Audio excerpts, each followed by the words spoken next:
රෑ කෑම වේල තමයි ගොඩක් අය බර අඩු කරගන්නිද්දී වරද්ද ගන්න තැන. සමහර රෑට නොකා ඉන්නවා. සමහර පොඩ්ඩක් කනවා. ඒ වෙලාවෙත් එයාලා බලාපොරොත්තු වෙන වෙනස එයාලට හම්බ වෙන්නේ නැහැ. එහෙම හම්බුණත් සමහරන්ට එතනින් පස්සේ ලෙඩ රෝග හැදෙන්න ගන්නවා. මොකද ඒ දේ කරන්න එයාලට එයාලගේ සෞඛ්‍ය කැප කරන්න ඕන නිසා. ඉතින් මේ රෑට කන එක සෞඛ්‍යයත් එක්ක කෙලින්ම සම්බන්ධ වෙලා තියෙන දෙයක් නිසා. අපි ඔයාලට මේ වීඩියෝ එකෙන් කියලා දෙනවා ඔයා කොහොමද රෑටත් කාලා බරත් අඩු කරගන්නේ කියලා. දින එක ඔයා හිතනවට වඩා වැදගත් වෙන්නේ ඇයි? මුලින්ම ඔයා හරියට තේරුම් ගන්න ඕන එක දෙයක් තියෙනවා. ඒ තමයි රෑ කෑම ඇයි මේ තරම්ම වැදගත් වෙන්නේ කියන එක. ඒකට හේතුව මේකයි.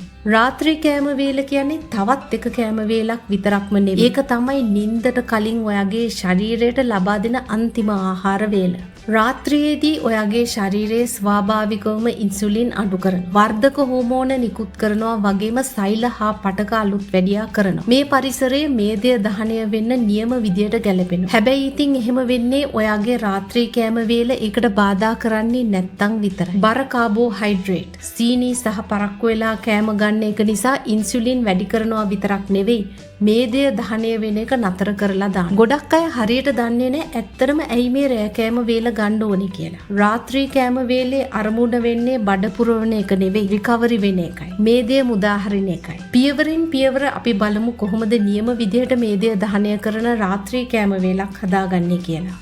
මේදය දහනය කරන රාත්‍රී කෑම වේලක ප්‍රෝටීන් කියන්නේ ඒකේ නැංගුරමක් වගේ දෙයක්. මේකෙන් තීරණාත්මක දේවල් 3ක් කරනවා. මාංශ පේශී ආරක්ෂා කරනවා, රුධිරයේ සීනි මට්ටම ස්ථාවර කරනවා, රෑ මැද්දේ ඇතිවෙන ක්‍රේවිංග්ස් නැති කරනවා. ප්‍රෝටීන් නැති වුනහම ශරීරයේ විසින් මාංශ පේශී බිඳ දානවා. මාංශ පේශී බිඳ වැටෙනවා කියන්නේ ඔයාගේ පරිවෘත්තීය වේගය අඩු වෙන්න පටන් ගන්නවා. ප්‍රෝටීන කියන්නේ ඉන්සුලින් අඩු මට්ටමක තියාගන්න උදව් වෙන කෙනෙක්. අඩු ඉන්සුලින් මට්ටමක් තියෙනවා නම් මේද සෛල වලින් මේදය මුදාහරින එක අනුමත කරනවා. මේ නිසා තමයි රාත්‍රී කෑම වේලේදී කාබෝහයිඩ්‍රේට් වලට වඩා ප්‍රෝටීන වැඩියෙන් වැදගත් වෙන්නේ. දැන් අපි කතා කරමු හොඳින්ම ක්‍රියා කරන ප්‍රෝටීන් වර්ගය මොනවද කියන එක ගැන.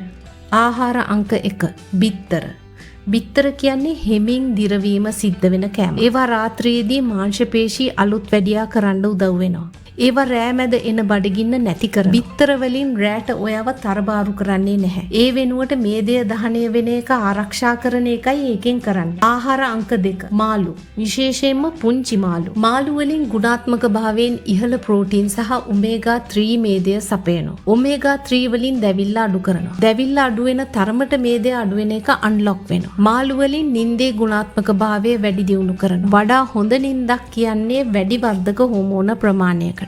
වර්ධක හෝමෝනය මේදය දහනය කරනවා. ආහාර අංක 3 මුදවපු කිරි. මුදවපු කිරි ස්ලෝ ප්‍රෝටීන ලබා දෙනවා වගේම බඩවැල් වලට උදව් වෙනවා. සෞඛ්‍ය සම්පන්න බඩවැල් පරිවෘත්තීය වැඩි දියුණු කරනවා. එක රැක් එළි වෙනකොට මේ දේවල් හැමදාම සිද්ධ වෙනවා. ෆවුන්ඩේෂන් අංක 2 රුධිරයේ සීනි පාලනය සඳහා එළවලු. රාත්‍රී කෑම වේලට එළවලු නම් අත්‍යවශ්‍යයි. එළවලු වලින් කැලරි වැඩි වෙන්න නොදී පරිමාව විතරක් වැඩි කරනවා. රුධිරයේ සීනි මට්ටම වැඩිවීම අවම කරනවා. දැවිල්ල සමනය කරනවා.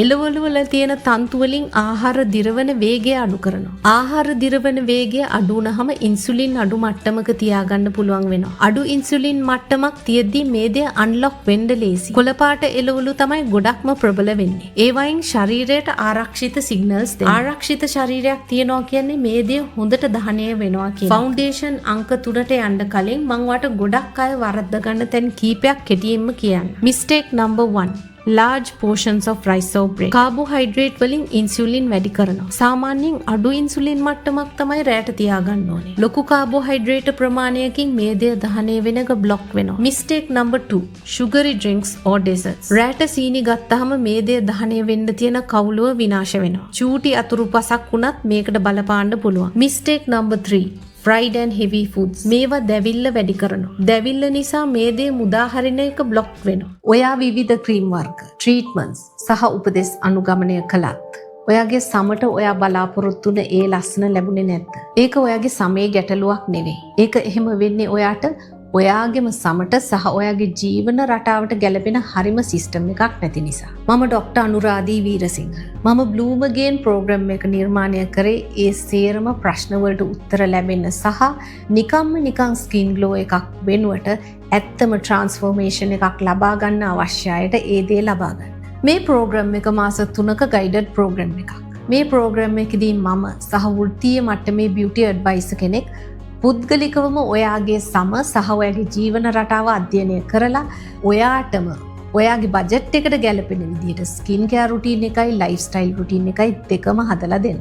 ඒ වගේම මේ ප්‍රෝග්‍රෑම් එකේදී ඔයා මේක තනියම කරන්නේ නැහැ. ඔයාට ඒ ලැබිය යුතු රිසල්ට් එක ලැබෙනකන් මම ඔයත් එක්ක ඉන්නවා. හැම දවසකම ඔයාට අවශ්‍ය උපදෙස් ලැබෙනවා. ඒ වගේම ඔයා මේ දේවල් කළේ කොහොමද කියලාත් මම බලනවා. මොනවා හරි අඩුපාඩු තියෙනවා නම් ඒකත් ඒ මොහොතේම නිවැරදි කරනවා. ඊට අමතරව අපි හැම සතියකම ලයිව් කෝල් එකකින් සම්බන්ධ වෙලා ඉදිරියේදී කරන දේවල් සැලසුම් කරනවා සහ මෙච්චර දවසක ප්‍රෝග්‍රස් එක සාකච්ඡා කරනවා. මම ඔයාට බොරු පොරොන්දුවත් මෙඩිකල් ප්‍රෙස්ක්‍රිප්ෂන්ස් වත් දෙන්නේ නැහැ. මම ඔයාට දෙන්නේ ඔයා වෙනුවෙන්ම හදපු ඔයාටම ගැලපෙන ප්‍රායෝගික සිස්ටම් එකක් සහ ඇත්තම ට්‍රාන්ස්ෆෝමේෂන් එකක්. ඉතින් ඔයාත් කැමති නම් ඔයාට ලැබිය යුතු මේ වෙනස ලබා ගන්න අපිට දැන්ම මෙසේජ් එකක් හෝ කෝල් එකක් දෙන්න. ඔයාට වැඩිදුර තොරතුරු අවශ්‍ය නම් ඒකත් මේ නම්බර එකෙන්ම ලබා ගන්න පුළුවන්. එහෙනම් අපි ආයිත් වීඩියෝ එකට යමු.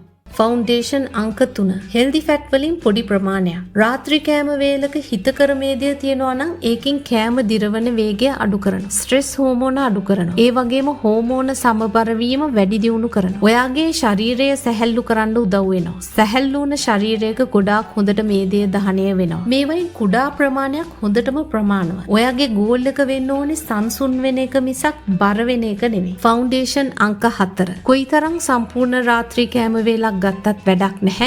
ඒක ගන්නේ පරක් වෙලා නම්. ගොඩක් රෑ වෙලා කෑම කෑවහම ඉන්සුලින් ඉහළ යන්න ගන්නවා. මේකෙන් වෙන්නේ වර්ධක හෝමෝන අවහිර වෙන එක. නිින්දට පැය 2-3කට පෙර විතර කන එක තමයි කෑම කන්න හොඳම වෙලාව වෙන්නේ. එතකොට කෑම දිරවන්න ඇති තරම් වෙලාව ලැබෙනවා. ඊට පස්සේ මේදය දහනය වෙන්න පටන් ගන්නවා. සර්ව සම්පූර්ණ රාත්‍රී කෑම වේලක් තියෙන්න ඕනේ. ප්‍රෝටීන්, එළවලු, හිතකර මේදය පොඩි ප්‍රමාණය. ඒ වගේම සර්ව සම්පූර්ණ රාත්‍රී කෑම වේලක තියෙන්න හොඳ නැහැ.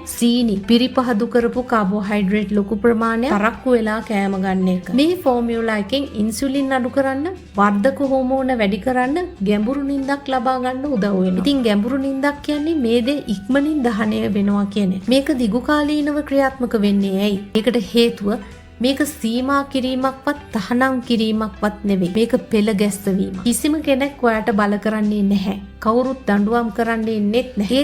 එක දිගට මේ දේවල් කරන එක අනුව තමයි ප්‍රතිඵල ලැබෙන්නේ. මේ දේ අඩුවීම සිද්ධ වෙන්නේ ජිම් එකේදී නෙවෙයි. ඒක වෙන්නේ ඔයාගේ ශරීරයේ රෙස්ට් එකේ තියෙනකොට. රාත්‍රී කෑම වේල තමයි තීරණය කරන්නේ ඒ රෙස්ට් එකෙන් මේ දේ දහනය කරනවද නැත්නම් තැන්පත් කරනවද කියලා. කන්න ඔයාව අලුත් වැඩියා වෙන විදිහට. නිදා ගන්න මේ දේ මුදා හරින විදිහට. ඒ වගේම ඔයාගේ ශරීරයට ඉඩ දෙන්න එයා කරන්න හිතාගෙන ඉන්න දේවල් කරන්න. මේ වගේ තවත් වැදගත් කරුණු රාශියක් ඇතුළත් කරපු වීඩියෝ එකක් දැන් ඔයාලට ස්ක්‍රීන් එකේ පේනවා. ඒක ටච් කරලා ඊ සේරම කරුණු දැනගන්න පුළුවන්.